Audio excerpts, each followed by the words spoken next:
Bom dia. Sendo mais uma reunião aí do nosso Saindo da Caixa. Não sei por que entrou um fundo.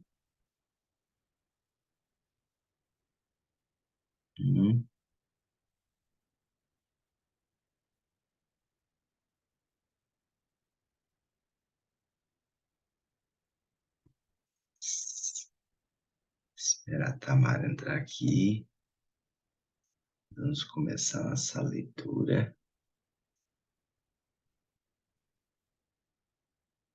do 6º capítulo da Arte da Guerra.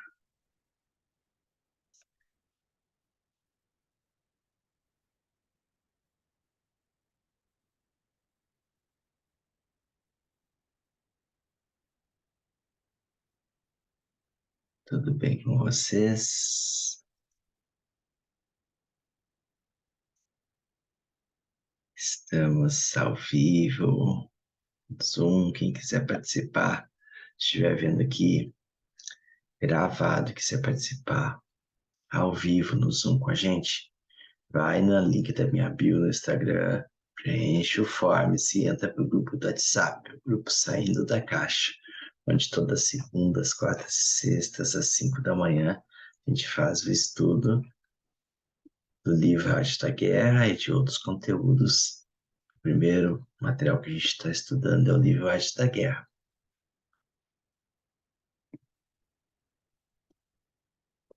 Ok? Então, hoje eu mudei o fundo aqui um pouquinho, coloquei a capa do meu livro aí. E estamos esperando a Tamara compartilhar aqui a Arte da Guerra. E vamos colocar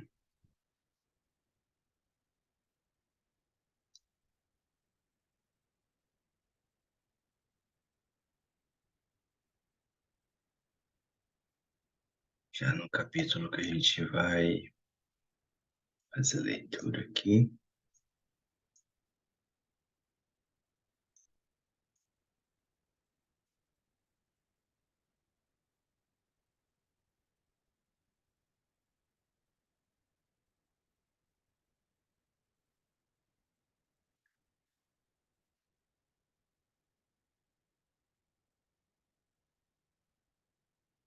Enquanto isso, vamos comentando aqui que a gente já viu nos capítulos anteriores, para que vocês entendam.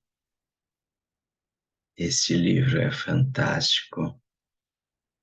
Cada capítulo traz diversos códigos aí, não só para política, mas para todas as guerras que a gente está envolvido na nossa vida, em todas as áreas da nossa vida. No profissional, na família, relacionamentos. Tamara, bom dia. Bom dia. Bom dia. Tudo bem? Estava apanhando aqui. Estava apanhando aqui do Zoom. Mas consegui fazer o login. Sei porque que ele abriu uma tela aqui, eu não conseguia sair. Agora deu certo. Bora lá. Vamos continuar. A gente parou no 5, né? Acho que a gente parou, a gente já tinha lido 6. Ah, sim. A gente tinha lido É o 6. 7. A gente tinha lido 6. Já. Enfrentamento direto.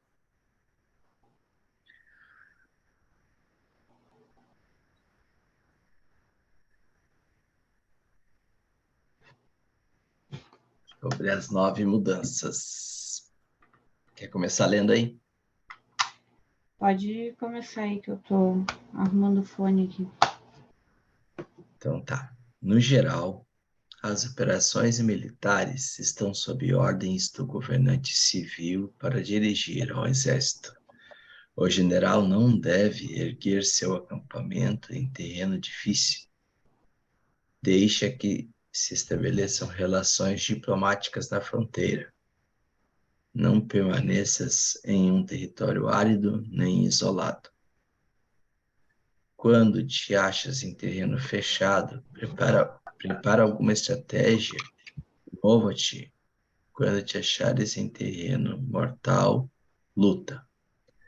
Terreno fechado significa que existem lugares escarpados que te rodeiam por todas as partes, de maneira que o inimigo tem mobilidade, que pode chegar e ir ser com liberdade, porém a ti é difícil sair e voltar. Cada rota deve ser estudada para que seja a melhor. Há rotas que não deves usar, exércitos que não devem ser atacados, cidades que não devem ser sitiadas, terrenos sobre os que não se deve combater, e ordens de governantes civis que não devem ser obedecidas. É um parênteses aí, presta atenção nisso.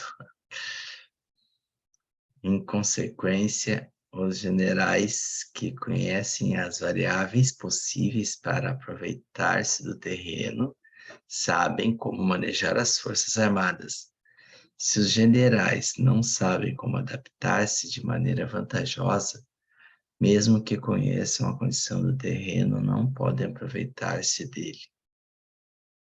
Se estão ao mando de exércitos, porém ignoram as partes da total adaptabilidade, mesmo que conheçam o objetivo a lograr, não podem fazer que os soldados lutem por ele. Se és capaz de ajustar a campanha de modo que mude conforme ao ímpeto das forças, então a vantagem não muda. E os únicos que são prejudicados são os inimigos. Por esta razão, não existe uma estrutura permanente. Se podes compreender totalmente este princípio, podes fazer que os soldados atuem na melhor forma possível. Portanto, as considerações da pessoa inteligente sempre incluem o analisar objetivamente o benefício e o prejuízo. Quando considera o benefício, sua ação se expande. Quando considera o dano, seus problemas podem resolver-se. O benefício e o dano são interdependentes e os sábios os têm em conta. Continua aí. Está sem microfone.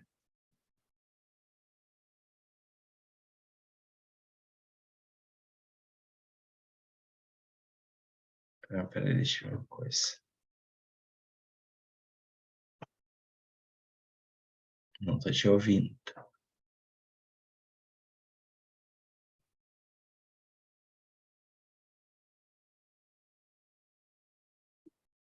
Estava ouvindo antes, normal.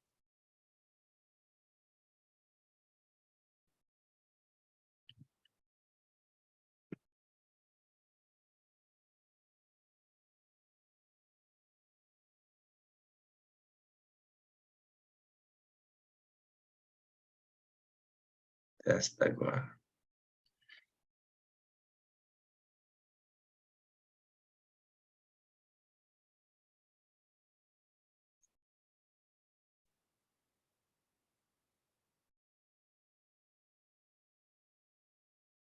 Testa agora. Ficou mudo para mim aqui.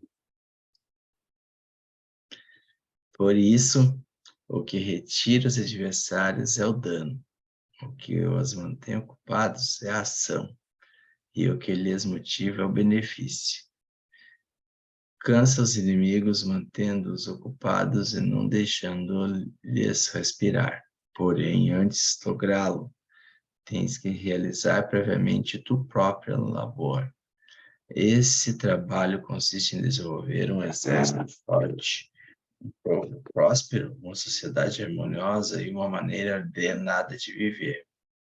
Assim, pois, a norma geral das operações militares consiste em não contar com que o inimigo não acuda, se não confiar em ter os meios de enfrentá-lo, não contar com que o adversário não ataque, se não confiar em possuir o que não pode ser atacado. Tá me ouvindo agora? E agora tá o ruído do mosquito. Tá bem bom. Do mosquito? No ventilador. Hum, Tem um barulho aí. Tá tranquilo. Pode falar. Segue aí. se pode recordar, sempre o perigo quando estás a salvo é o caos em tempos de ordem. Permanece atento ao perigo e ao caos, enquanto não tenham, todavia, forma a evitá-los antes de que se apresentem. Essa é a melhor estratégia de todas. Por isso, existem 5 riscos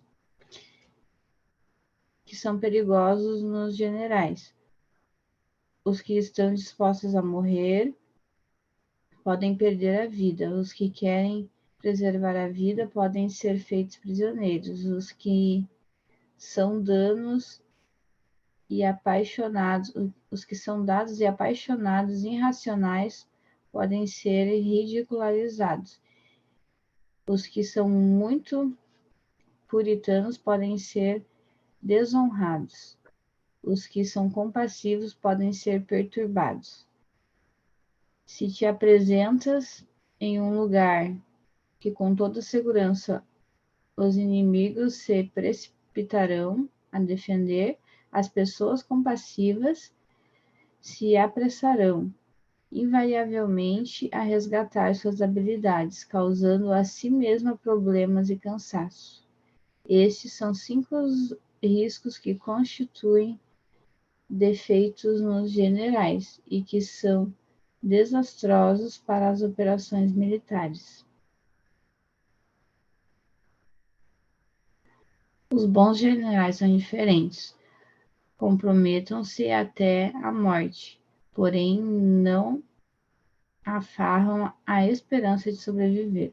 Atuam de acordo com os acontecimentos, em forma racional e realista, sem deixar-se levar por as emoções, nem estar sujeito a ficar confusos. Quando vem uma boa oportunidade, são como tigres, em caso contrário, cerram suas portas. Sua ação e sua não ação são questão de estratégia e não podem ser agradados nem aborrecidos. Interessante. Interessante. Esse capítulo ele é curtinho, mas tem pontos importantes.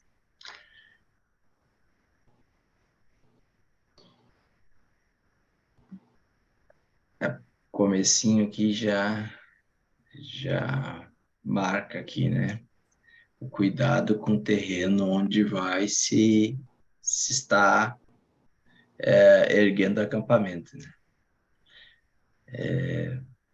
Deixa que se estabeleçam relações diplomáticas nas fronteiras. Não permaneças em um terreno árido nem isolado. Está relacionado a tudo que a gente leu nos outros capítulos, a questão de tu ter mantimento para as tropas, de tu ter, então, local até para fuga, tu tem que ter diversas vantagens no terreno, né? Tem que estar num terreno que te possibilite diversidade das tuas ações ali. Tu não pode ficar preso, tu não pode ter uma saída só, tu não pode ser um lugar difícil de chegar ao alimento para as tropas.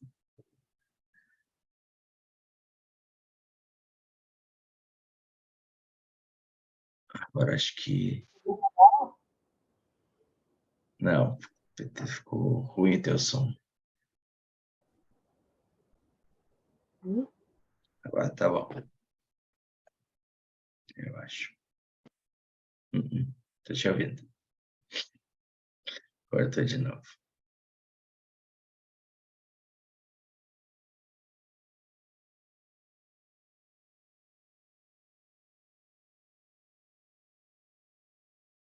Volta no que tava funcionando.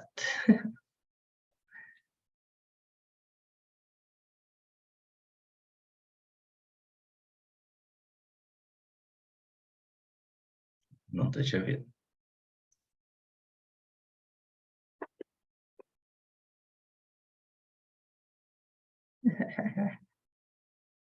Me deixar comentando sozinho aqui, mas estava funcionando e caiu de novo. Quando te achas em terreno fechado, prepara alguma estratégia e mova-te. Quando te achares em terreno mortal, luta. Então, aqui tu não pode se acomodar, ficar parado, né, num terreno fechado, né? Se tu tá num terreno fechado, tu tem que tratar de sair dali imediatamente, né? Achar uma estratégia e mover-te. Quando tá num terreno que é mortal, tem que lutar para sair dali.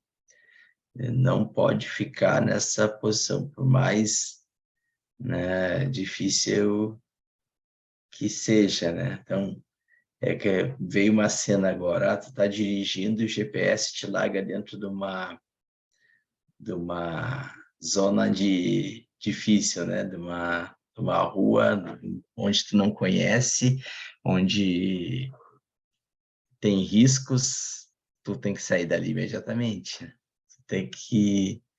Tu não consegue ficar ali, tu não está em segurança. Então, tu tem que sempre ficar num terreno para tua base onde tu se sinta seguro.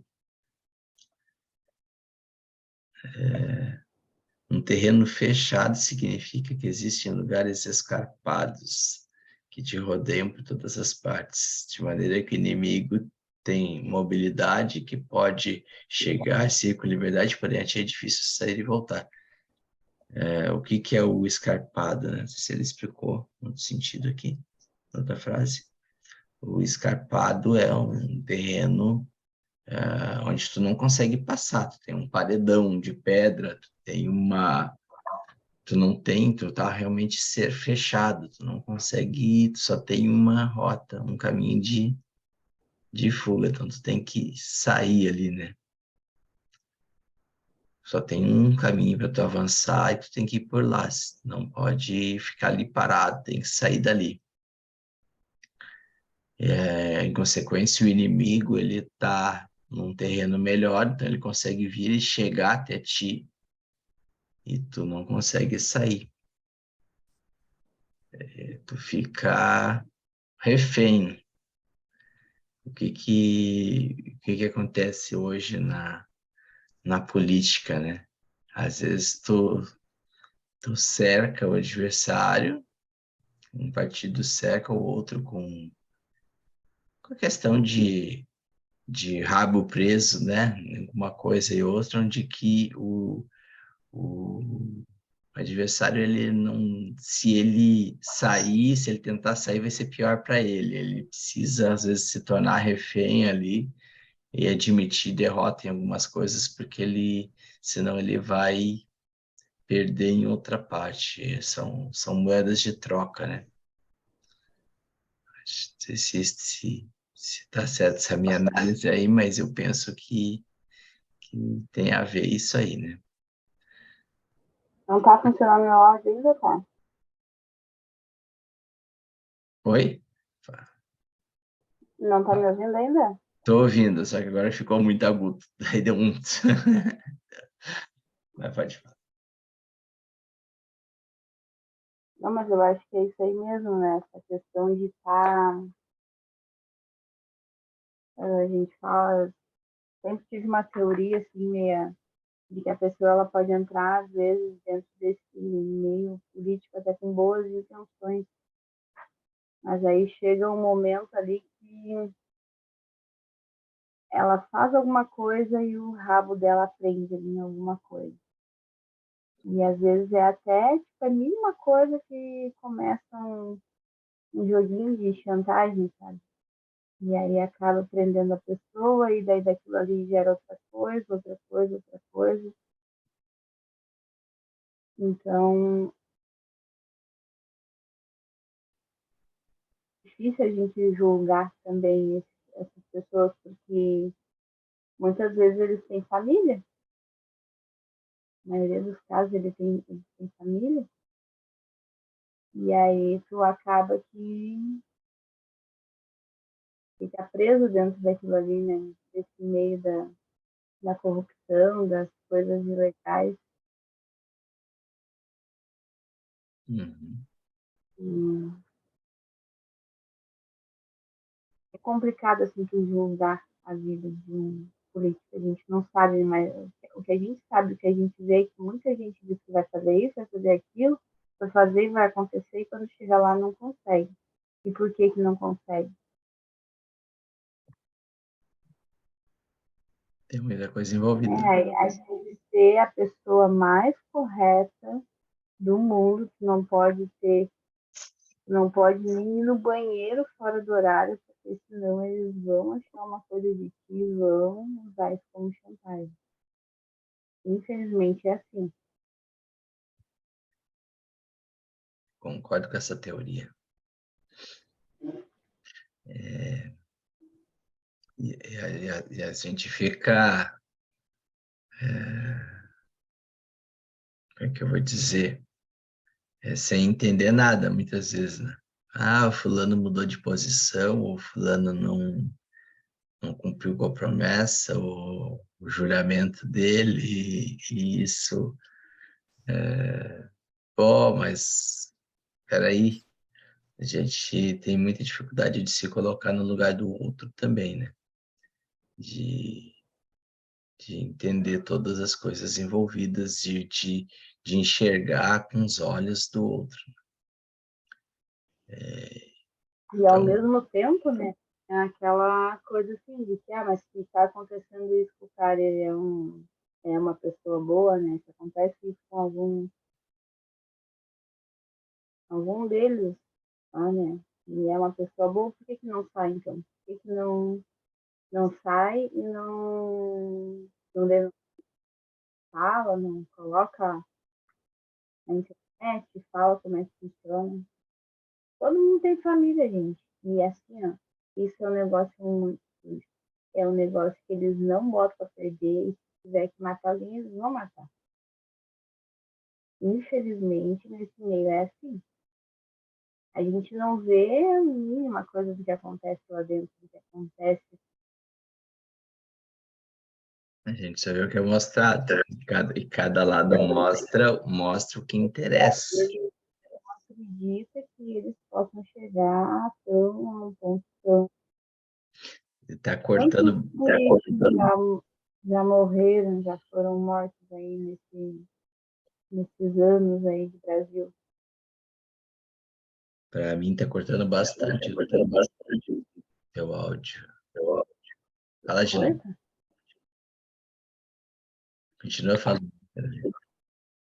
Quantos políticos aí que a gente viu que já morreram por Agora, desastres naturais nos últimos tempos? Nos últimos e nos primeiros tempos, né? A gente passa na história aí de presidente morto envenenado, imagina. Já teve avião de candidato que caiu.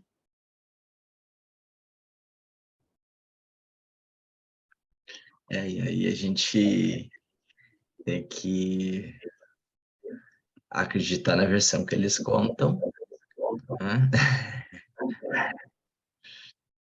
Cara, e é bem isso, acho que a gente precisa,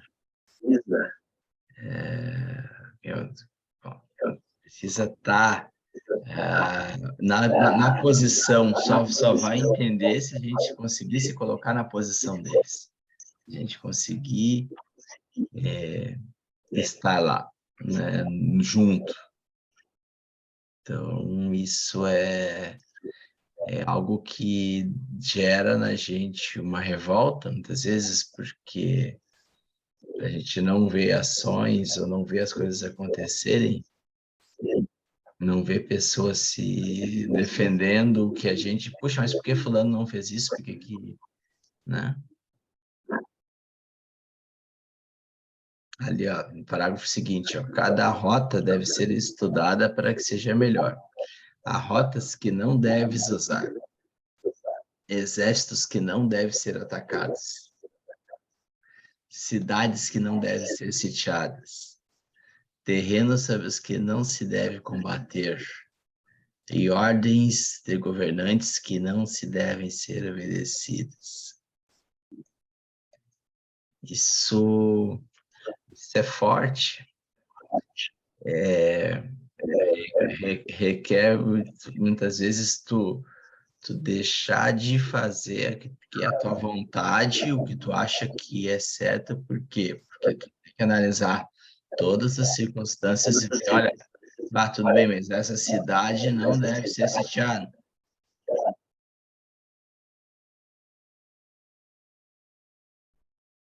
Então, esse terreno não deve ser combatido. Bom, tem que ler antes, né? Agora tá Aí dando eco. tende a uma coisa que... Tá me ouvindo bem? Tô te ouvindo, só tá dando eco. Quando eu falo, tá dando retorno agora.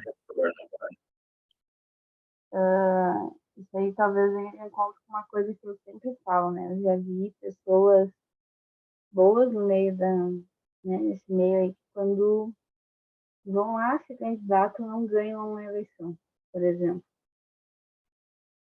E aí eu sempre pensei para mim que política é estratégia, tá? Porque se tem boas intenções, às vezes tem que se submeter a algumas coisas para te conseguir, por exemplo, ser eleito. O se submeter a algumas coisas não é pagar propina, não é pagar rancho para ninguém. O que eu quero dizer é assim, por exemplo, a gente sabe que hoje tem partidos que são partidos fortes de um lado ou de outro, né? Vamos colocar aí o PT e o PL. A gente sabe que eles são totalmente o oposto. Eu quero muito ser candidato na minha cidade porque eu quero ajudar a minha cidade. Eu vou entrar por um desses dois partidos? A chance de eu ser eleita por um desses dois partidos aqui é boa? Do meu ponto de vista, ela não é boa. Se eu entrar por um partido neutro, eu vou estar usando uma estratégia, porque hoje o partido, determinados partidos elegem ou não elegem pessoas. Por exemplo, na cidade que eu moro hoje, se o cara diz que é do PT, ele já perdeu a eleição. Então, ele já entrou com um jogo perdido. A mesma coisa se o cara é do PL, ele já entrou com um jogo perdido, porque a cidade não suporta os extremos. Ela não tem gente suficiente para entrar dentro dos extremos. Então, se eu quero me candidatar e se eu tenho a mínima intenção de me eleger, eu tenho que entrar num partido neutro. Aí eu já tenho mais chance. Entendeu? Um partido que fica mais em cima do muro, ou mais. Quer dizer que eu preciso estar em cima do muro? Não. Todo mundo pode conhecer a minha posição. Mas só pelo fato de eu não estar ligada à extrema direita nem à extrema esquerda, eu já tenho mais chance. Isso é uma estratégia de guerra. Tu não vai estar diretamente com o teu adversário totalmente, né? Totalmente contra o teu adversário e diretamente com aquilo que tu quer na guerra mesmo.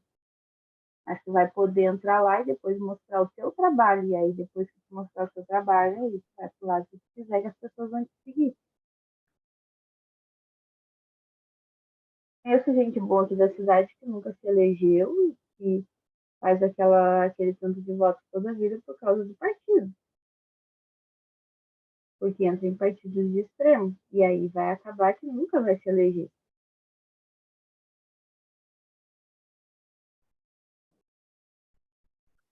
É bem isso. Às Tem vezes que... são pequenas estratégias que a gente não se dá conta, mas na guerra da política a gente tem que usar as estratégias que quer ganhar.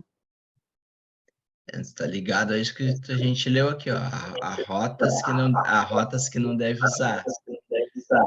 Ah, né? Seria mais fácil se eleger se eu me candidatasse para determinado partido.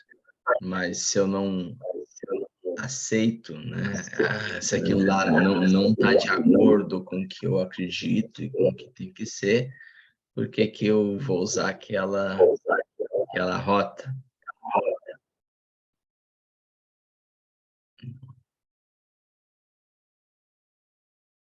Pois é, tá dando eco agora quando eu falo. Tá, tá retornando Eu vou meu. desligar o meu. Tá bom, agora vai dar para eu falar. Mas quando tu quiser falar, pode abrir aí. Ó, depois aqui, ó. Em consequência, os generais que conhecem as variáveis possíveis para aproveitar-se do terreno sabem como manejar as forças armadas. Se os generais não sabem como adaptar-se de maneira vantajosa, mesmo que conheçam a condição do terreno, não pode aproveitar-se dele. Pode-se trocar a palavra terreno aqui por qualquer elemento, né? Da guerra, né? Então, se o general ele não conhece determinada área, determinado, né, vamos dizer, o problema que ele tem que enfrentar, ele ele não consegue se aproveitar, né? Ele não pode aproveitar-se dele, por não conhecer. Então, ou mais uma questão de estratégia também. Se estão ao mando de exércitos, porém, ignoram as artes da total adaptabilidade. Mesmo que conheçam o objetivo a lograr, não pode fazer que os soldados lutem por ele. Continua falando do general aqui, né? Porém, se estão ao mando de exércitos, porém ignoram as artes da total adaptabilidade. Mesmo que conheça o objetivo a lograr, não pode fazer que os soldados lutem por ele. Se ele não está convicto, né, de uma causa, como vai convencer o, o soldado a lutar, né, por ele? Se és capaz de ajustar a campanha de modo que mude conforme os... Fala, pode falar. Não, essa questão de não estar convencido, né? Porque que hoje a gente tem, por exemplo, eu dei o exemplo da estratégia para usar na cidade onde a gente mora. Eu já percebi que não funciona aqui, essa coisa do extremo. Mas se for olhar um lado de Brasil, o que os candidatos de extremo foram os que mais ganharam votos, né? A gente tem aí, por exemplo, o Guilherme Boulos, que é um totalmente extremo de esquerda, que ganhou muitos votos, né? Foi um dos mais votados lá do estado dele. E tem o Nicolas Ferreira, que também é outro extremo que ganhou muito voto. Por que eles ganharam muito voto? Porque eles têm convicção total daquilo que eles querem. E no momento que tu tem convicção daquilo que tu quer, tu consegue levar os soldados a fazerem, a se matar por aquilo. Então, tem os dois pontos, tem que ver qual é o ambiente que tu tá na guerra, né? A gente já leu outro capítulo que fala sobre isso. Em guerra tu tem que lutar e as armas que tu vai usar depende de qual campo que tu tá batalhando. Aqui na nossa cidade, o extremo não funciona. Mas se olhar num todo o território brasileiro, o extremo funciona e funciona muito bem, de ambos os lados. Sim. Perfeito. E a gente precisa estar antenado nesse movimento. E até para não ser a massa de manobra, né? Porque por isso que a gente está aqui estudando, para a gente entender como as coisas, para identificar nas lideranças que surgem, né? Quais são as intenções dela, para onde que elas querem nos levar. E se realmente é aquilo que a gente acredita ou se a gente vai estar lutando pela causa que não é, aquilo que a gente acredita, sendo manipulado, né, sem defender a esquerda ou a direita aqui, né? Mas dos dois lados, a gente precisa estar antenado e vendo quais são as intenções. Nós temos alguns minutinhos ainda. Vamos seguir aqui mais um parágrafo. Se és capaz de ajustar a campanha de modo que mude conforme ao ímpeto das forças, então a vantagem não muda. E os únicos que são prejudicados são os inimigos. Por esta razão, não existe uma estrutura permanente. Se podes compreender totalmente este princípio, podes fazer que os soldados atuem da melhor forma possível. Aqui eu vejo que Na última eleição, vou parar para ver. É capaz de ajustar a campanha de modo que mude conforme ao ímpeto das forças. O que acontecia? Um candidato colocava uma coisa lá e via que aquilo ali não dava, né? Não impulsionava o público e tal, não, vamos mudar. E aí eles iam lá e mudavam.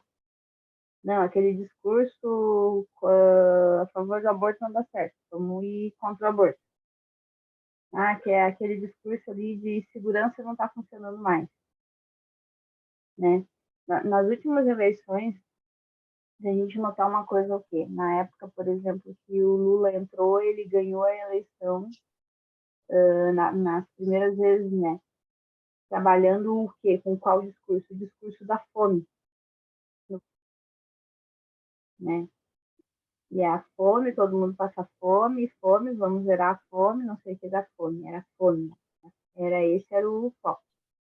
Quando o Bolsonaro entrou, já tinha uma grande maioria que não estava mais preocupada com fome, porque não adiantava não estar com fome e ser o quê? A segurança ser ruim. E aí o Bolsonaro entrou e conseguiu ganhar a eleição com esse discurso da segurança pública, do armamento, não sei o que, blá, blá, blá, blá, blá. Então, o discurso vai de acordo com o que hoje, nessa última eleição, a gente viu que eles não conseguiram achar aquilo que a maioria quer. Porque um ainda batalhou com a fome e o outro ainda foi com a segurança. E isso encontrou. Tudo bem, uma parte ainda acha que tem muita fome no Brasil e ainda quer isso, e realmente tem, e a outra ainda acha que tem muita insegurança e realmente tem, e a gente precisa de segurança. E aí foi onde meio que, tipo, bateu de frente um com o outro ali. Eles não conseguiram encontrar uma campanha para ajustar, para ganhar o voto da maioria. O que a maioria do Brasil quer hoje? está dividido. Eu Tá não sei o dividido. que a maioria quer hoje. O que a maioria das pessoas precisam hoje? Por que ganharia mais votos hoje? Mas se for parar para analisar, é isso. Lá no início dos primeiros governos do PT, ganhou foi esse discurso de fome, de vamos dar comida para o povo. E quando o Jair Bolsonaro ganhou, foi a questão da segurança pública, né? Vamos dar segurança, vamos armar as pessoas e tal. E isso fez com que eles ganhassem a eleição. E nessa última agora não teve um assunto assim que foi, nossa, é que é o assunto, aquilo ali vai fazer o cara ganhar a eleição. É isso. É isso. Portanto, as considerações da pessoa inteligente sempre incluem o analisar objetivamente o benefício e o prejuízo, Quando considero benefício, sua ação se expande. Quando considero dano, seus problemas podem resolver-se. Está relacionado ao que a Tamara comentou também. Por último, né? De tu analisar, bom, o benefício e o prejuízo de cada ação. Quando considero benefício, sua ação se expande. Quando considero dano, seus problemas podem resolver-se. O benefício e o dano são interdependentes e os sábios têm em conta. Então, quem comanda, né, as tropas, o general ali, ele tem que ser inteligente a esse ponto, e entender que cada benefício também tem algum dano relacionado, né? E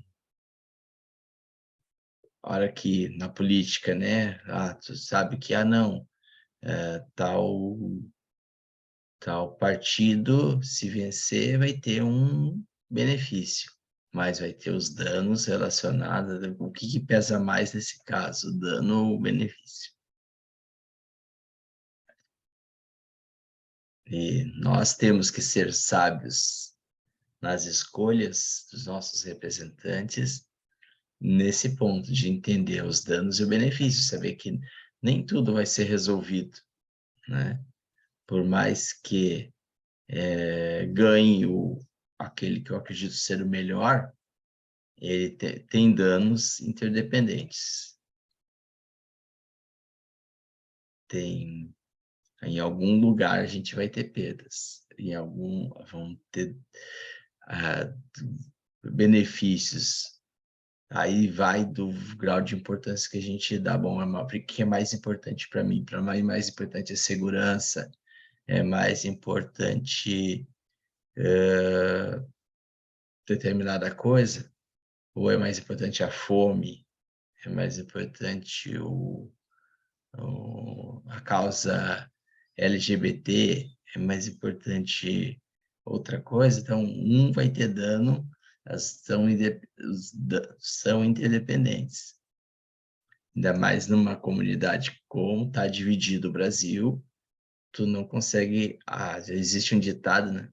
Não consegue agradar gregos e troianos ao mesmo tempo.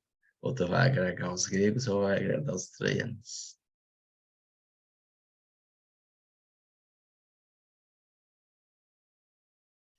Acho que está acabando aqui 1 minuto. Faz as considerações finais hoje, Tamara. Não, eu acho que esse capítulo aí tem bem a ver, né, assim, com... Mostra bem que são usados estratégias, sabe, nessas estratégias. Principalmente hoje, o desvio de foco que se dá, né? Estava na casa do meu avô e estava olhando o Jornal Nacional. É impressionante como eles desviam as pessoas ali. A gente tem que ter muito cuidado com isso. Vai para a internet, busca uma segunda alternativa, busca uma terceira, pesquisa para não ser iludido. É isso aí.